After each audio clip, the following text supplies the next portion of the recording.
You're listening to the Podcast Detroit Network. Visit www.podcastdetroit.com for more information. Welcome to Smart Sex, Smart Love, where talking about sex goes beyond the taboos and talking about love goes beyond the honeymoon. I'm Dr. Joe Court. Thanks for tuning in. All right, on this week's show, I'll be discussing male sexual fluidity and porn. Once upon a time, there was a certain clarity in the world of sexuality.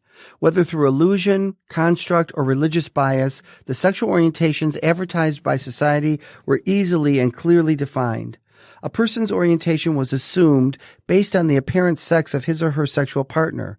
As time went on, the waters became muddied a bit by acknowledgement of bisexuality, and now we have sexual fluidity in the modern mix. Once upon a time, sexual orientations, heterosexual, homosexual, and even bisexual, were categorically and mutually exclusive. But now sexuality exists on a continuum, but some people can and do move on that continuum across their lifespan. Sexuality can be fluid, varying across time and situation. My guest today is sexual fluidity expert Trey Lyon. A sex-positive advocate, Trey challenges the narrative that the human sexual experience is shameful. Trey's writing focuses primarily on fluid sexuality, swinging, and other forms of non-monogamy, as well as the de-stigmatization of integrating pornography fully into one's sexuality. He's been featured on Dan Savage's The Stranger, Male Magazine, Fleshbot, and YourTango.com. Trey models a life of sexual self-acceptance, supporting men and women in rejecting sexual shame. Trey's also the founder of Fuck Yeah, Friendly Fire, a porn blog originally established on Tumblr in 2011 as the leading edge source for heteroflexible pornography, amassing 250,000 followers. Welcome, Trey. Hey, Joe, I'm so happy to be here. Thank you for having me. Me too. And there's a lot of words in there that I said that I'm going to want to unpack with you because most people won't understand some of them, and you do. And Please, yeah. Yeah, and your blog is really how I found out about you because I remember David Lay, sex therapist and psychologist, had you on his show. It was a YouTube video on no more sexual shame or something. Was that what it was called? Yeah, that's right. Yeah, we did that a couple years ago. Right, and it was on this topic, and I remember I was thinking I want to watch this because this is my specialty. And then you talked about this blog, and I went to the Tumblr blog, and it's amazing that you had such a following. How did that impact you?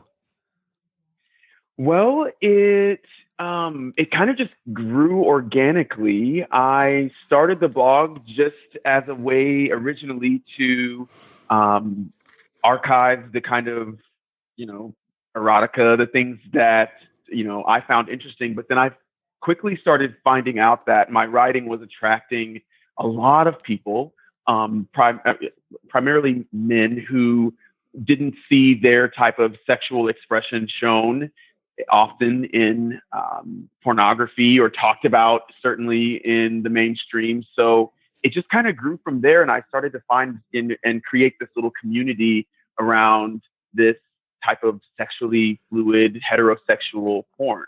So it's just kind of grown. We started that in 2011. So this December I'll be celebrating 8 years of being a porn blogger. So I love it. So, and when you say their type of porn, the male type of porn, what is the type of porn that you feature in that blog so people know? Yeah. So my little moniker for the blog is leading edge porn, because I say leading edge because it's a really unique niche in heterosexual pornography. It's pornography that typically focuses on one woman being pleasured by multiple men and how those men interact in a very masculine, manly, heterosexual way with each other, in an environment around a woman. Gosh, I'm like stumbling on my words here. No, what type of porn do I? It's interesting. I'm not used to verbalizing the type of porn it is. But yeah, it's mostly pornography that features one woman being pleasured by multiple men, and typically there's an element of we like to call it bromance. Yep. in the pornography, where the men interact, certainly not in a homosexual way, but in a way that is not really preoccupied with, what's the word I'm looking for? Certainly not preoccupied with labels or the burden of, not interacting with the other men or being shameful about the interaction with the other men. It's a really fluid, heteroflexible type of entertainment, if that makes sense. It does make sense. It's very well said. Yeah, honestly, you're very articulate about it, and I knew you would be. We've talked before, even when I met you in Texas, and we sat and ate together. I feel like you're very. Can you explain heteroflexible? People don't know what that means necessarily. Sure. So heteroflexible is kind of this colloquial term that's used to describe heterosexual sex that is that does have an aspect of some interaction between some same-sex interaction. Yes. So not full-on homosexual activity, but men who are interacting in a sexual way with a woman present. Right. If that makes sense. It does. I don't know that I'm describing this very well. You are. So the name of the blog is Fuck Yeah Friendly Fire. And the way that came about is because of a porn niche called Friendly Fire Cum Shots. And what Friendly Fire Cum Shots are, I'm just going for the jugular here, Joe. Do it. That's cool with you. Go. Yes. A friendly fire cum shot is when a heterosexual male accidentally ejaculates on another heterosexual male. And so, oh my God, wait a minute. Wait, that's so hot. I just got to say ahead. That's so hot. Go ahead. Yeah. So a long time ago, I was in this online community, probably, 15 years ago or so, online community way before Tumblr, where people that were into this sort of cum fetish were gathering and sharing material because we couldn't really find it.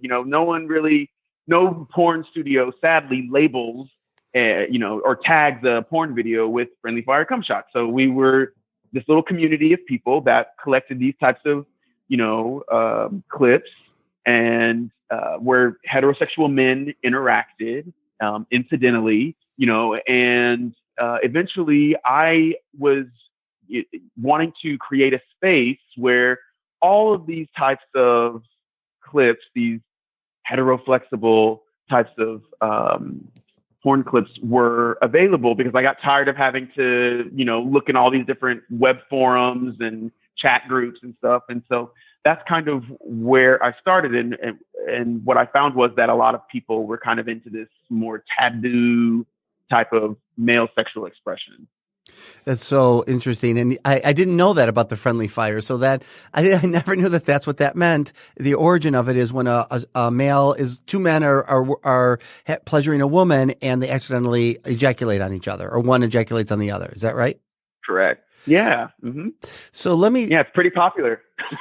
When I was 18 years old, maybe I was 17, because my best friend and we snuck in to a porn theater, and we were allowed in. We were let in. Nobody checked their ID. And I remember, so I was a gay little kid, right? And my friend was straight.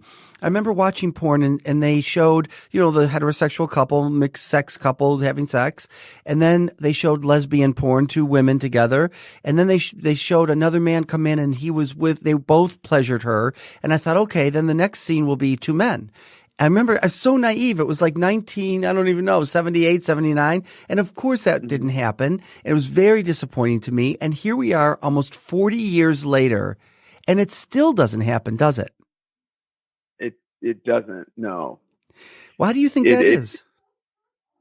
I don't know. I think we've got some, as a culture, especially in the United States. I feel like it's less that way. Certainly when I'm watching porn from Europe, I don't feel that. And when I lived in Europe, I didn't get the impression that they had as many hangups around male sexual fluid. I mean, men were kissing and hugging. I mean, these were straight men that when they greeted each other would, affectionately embrace and kiss and touch. And I don't know. I just think it's something very puritanical about American culture specifically that leads us to perpetuate the notion that this type of thing is not, masculine or I don't know. What has been your clinical experience? Well, I love that you brought in the thing, the international point of view, that it's different. And outside of porn, males are more affectionate outside of the Western culture. But here, it's so taboo that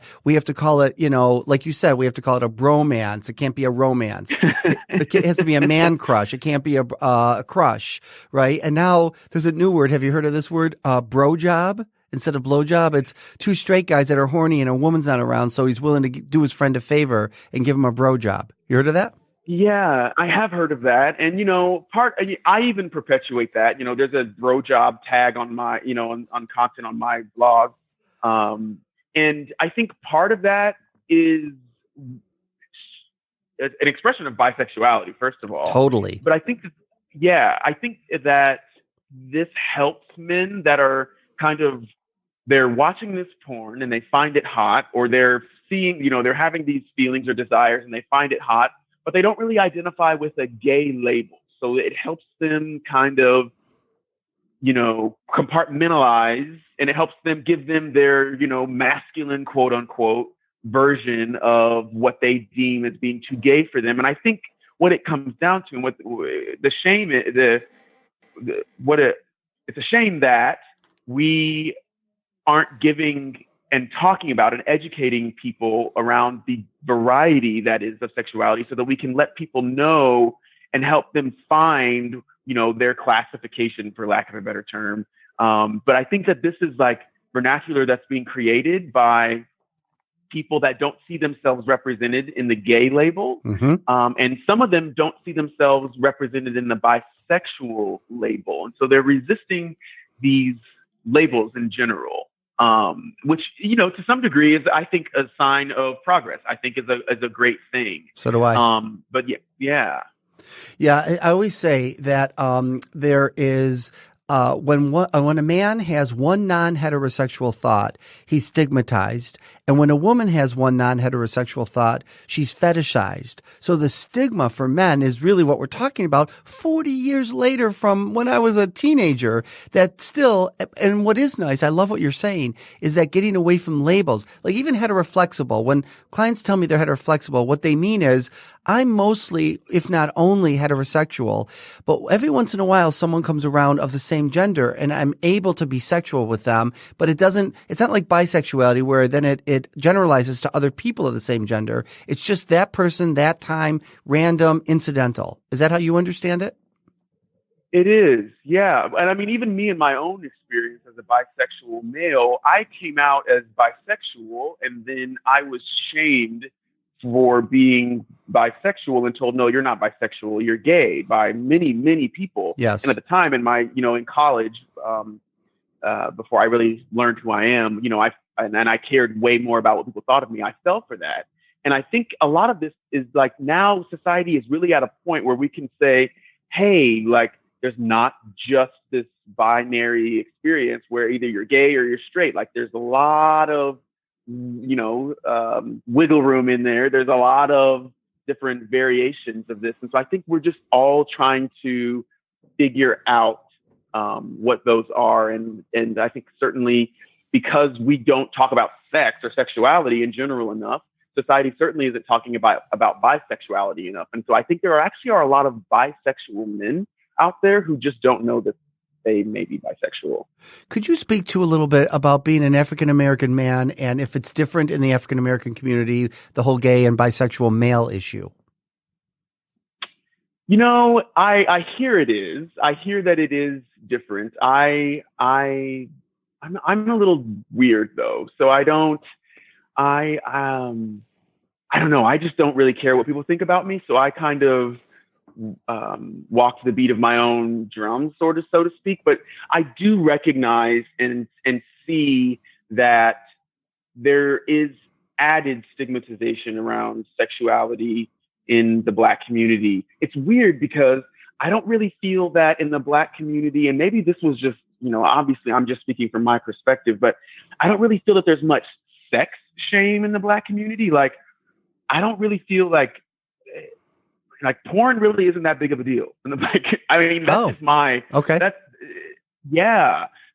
Sexuality isn't really shamed per se in the Black community, but for some reason, because of what the Black male is supposed to quote unquote represent in the Black community as a strong, masculine, blah, blah, blah, blah, blah, or whatever, right.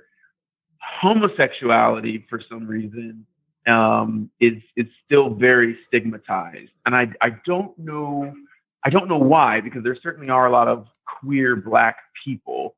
But yeah, it is a unique experience. I grew up in a predominantly white area and went to predominantly white schools my whole life. So I've kind of had my foot in both worlds my whole life. Mm-hmm. When I've been around my extended family, I've had to, see life through their lens versus the lens that I kind of grew up in. So I do recognize that that's there, but I can't pinpoint why it feels like it's a different experience to other other groups. Do you get the same feedback? I do. Yeah, I do. I mean, I get different feedback from different experiences from people in different parts of the culture and the world and the country. That's why I like us talking about that, because in porn, how it's talked about. So the 2 points you made, I thought we could be going to our next place is that, the whole idea, there are threesome porns where there are 2 men and a woman, but most of it is the man is forced. So forced by sexuality. There's videos like that. And then there's the cuckolding, which goes along with what you said about the strong Black male. I didn't know that in the Black community, but I know in the white community, in the cuckolding porn, I believe this was created by white, I don't know, where the couple's white and she turns to her husband and it's all erotic fantasy, and you blog about this, where she says you're not sexually satisfying me and you have a small penis. I'm going to go find a bigger guy with a better appetite to satiate me. And she finds in general, it's been fetishized historically as a Black man with a big penis. Can you speak to that? Yeah, it's to me, and it's interesting because even in the porn that I blog, in fact, I just ranted about this on the Fuck Yeah Friendly Fire Twitter account at FY Friendly Fire. I ranted about this in the last week or so.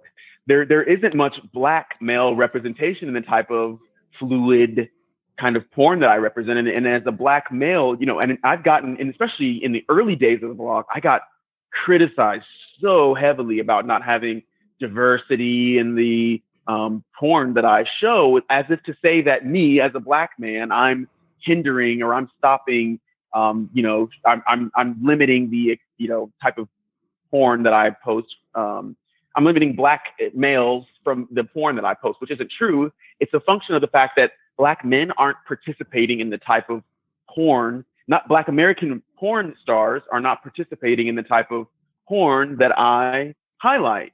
And I think a lot of that, most of the time when you see Black males, a group of Black males, multiple Black males, in a mainstream porn shoot, they are typically not interacting, and they're behaving in a very stereotypical way, like you mentioned. And for me, it's very limiting. And so I've been really intentional about changing that perception and showing, and I do get feedback from Black men like, wow, thank you so much for your sharing of this type of porn, because they feel like something is wrong with them because they're not seeing their form of sexuality represented in the entertainment that they primarily enjoy, if that makes sense. Yeah, it does make sense. And that's great. I don't think I realized that. And that's part of, the whole thing about what's happening in our culture now is we're being taught, and we should be taught. We should know that. I wish I'd already known that, but you're just explaining it, raises my awareness that there's an underrepresentation you're saying both Black men and women, right? Yeah. Well, and I mean, yeah, in the Black community, I mean, it's perpetuated very, I mean, at least it feels this way. And I'm speaking as a Black male that, you know, any type of, you know, if, for instance, double penetration, you know, there's a lot of incidental or collateral contact between men in these types of pornography. Well, when you watch two Black men double penetrating in porn sometimes, or double vaginal, double anal, what have you, it just is often a totally different experience than when you watch it with, you know, members of a different race. And this is something that if you're not keen to it, like if you're not Black and like if you're not Trey Lyon, right, you may not notice it. But yeah, it seems to me that the role that Black males tend to play in porn is a very stereotypical type of role, where it's like they're being this dominant bull and, you know, emasculating the white male cuckold, yes, which is certainly a very real part of sexuality. yes, obviously, and I find it hot myself, you know. And there's a variety to this that what I'm intending to show that, hey, like, you can have fun with this. This can be about, you know, pleasing a woman with multiple men, bonding with those men in a very masculine way while you do that, and it not meaning that you're gay or that you're on the down low, which is something that is just grossly perpetuated, right? It's like, if the Black men are not serving this very dominant bull, you know, here to own, you know, the white woman role, it's like, well, are they secret? They must have some secret desire for the other male or whatever, you know. And so we're attempting to change that. And so that's how I intend to use my voice. I love it. No, your voice is so important. And what I love about pornography is, well, first of all, I love what Miles Stryker says. He's we interviewed him on one of my podcasts. He says, we're not making love, we're making movies. And so what I love about pornography is that they can play with all of these taboo things in our society, right? And they're learning to play with it more and more. Heteroflexible, fetish, kink, you know, the bull, like you said, it's not a bad thing that there's a strong Black dominant bull male who humiliates and makes the white guy feel less than. And it's all very erotic. But when I train therapists, or we just talk about it in public in general, people say, well, oh my God, how could somebody want that to happen to them? And why would someone want to be fetishized? And why would somebody want to be humiliated? And I always have to say, it's hot. It's hot, right? It's sexual play. It's playful. Yeah. Nobody wants to walk out of their office and be spit on by a coworker without consent, right? Unless they said, hey, you know, that turns me on. When I come out of my office, will you do that to me and make me your bitch? You know, that's a different scenario, right? Right. Exactly. The only thing.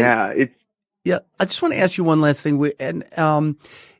I struggle with, I know it's hot for people. I know it's playful. I actually watched it, at a sexual conference I went to where they had people who were dominant and dominatrix and it was race play, where somebody of color wants to be treated in all the ways we've been taught, you know, not to treat Black people of color anymore, as a slave, using the N-word, the whole race play thing. And I have to be honest, while I understand why people get into it, it's so uncomfortable, even for me to talk about it. And do you have thoughts about that, the whole idea of race play?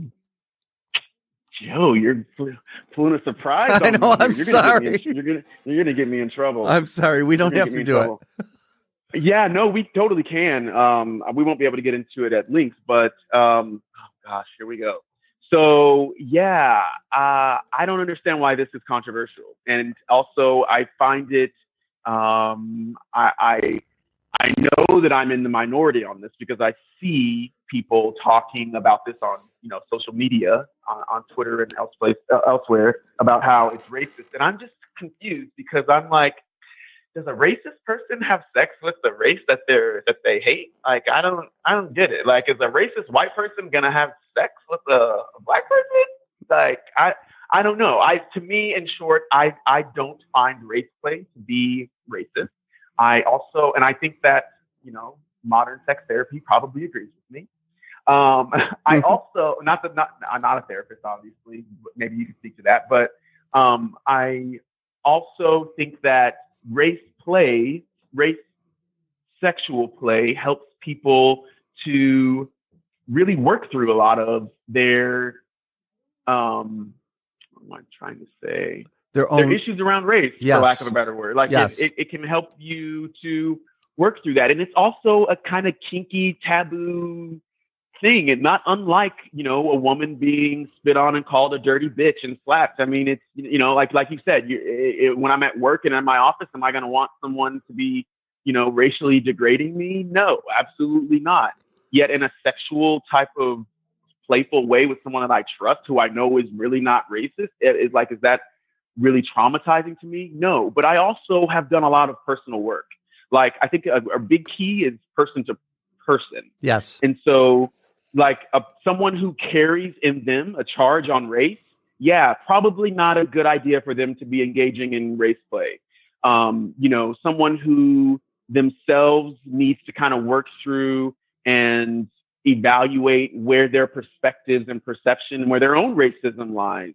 I think that's an exercise that they probably should go through before engaging in that. Mm-hmm. And I also think a lot of people have to question, like, why am I offended by this? Like, where did I first get the notion that this type of thing would be offensive? Like, where do these beliefs come from? These are types of things this is why I say I'm weird, because I'm a person who I ask questions and I question answers. So for me, like, I want to go into that because, and by that I mean race play, because I'm like, well, why do I have a charge on that? Like, I need to investigate what in me needs to be resolved and healed that could still allow myself to give my power in a way that would take offense to something that obviously I shouldn't take offense to. So for me, no, it's not a racist issue. I find that to be hilarious, because I think it's ridiculous to assert that someone who is having sex with you would be racist.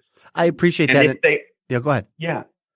No, and if they are harboring racist feelings, then I think that certainly having sex with someone of a different race would probably open them up to consider a different paradigm. Let me just say this too, and then we're going to come to an end, is that I can just see someone saying, when you said, well, would a racist person have sex with a person they hate, and would somebody who is doesn't like somebody who's racist have sex? I can just see somebody saying, yes, it happens all the time through rape. And that's the difference of what you're saying. Rape is not sexual. Rape is not consensual. Is power. It's non-consensual. It isn't a race play. It's not sexual play. You're talking about, and what we've been talking about this whole episode is two consenting partners who want to engage in working through and having fun with all kinds of taboo issues. And so anyways, I just think that's an important thing to add to it. I appreciate you going there, because I just think it's an important topic, and you don't see it a lot online, but I do hear clients tell me about that. They enjoy that kind of thing, and all the things you've talked about. Trey, where can people find you online? Probably the best place to find me is on Twitter. You can follow me on the Fuck Yeah Friendly Fire Twitter at FYFriendlyFire. The website is fyfriendlyfire.com. It's for adults only and open-minded adults, those who are looking for leading edge adult entertainment. So yeah, that's how you can find me. That's great. And I love saying your blog name, Fuck Yeah Friendly Fire. Thank you, Trey Lyon, for coming on here and talking your truth. I appreciate it. You got it. Now, hopefully I don't get flamed too bad on the internet for speaking in defense of sexual race play. Thanks for that, Joe. I'm sorry. I'm probably going to get it too. Well, let's bring it on. That's what Oprah says. Bring it on. All right. Thanks. See you. Thanks for listening to this episode of Smart Sex, Smart Love. I'm Dr. Joe Kort, and you can find me on joekort.com. That's JOEKORT.com. See you next time.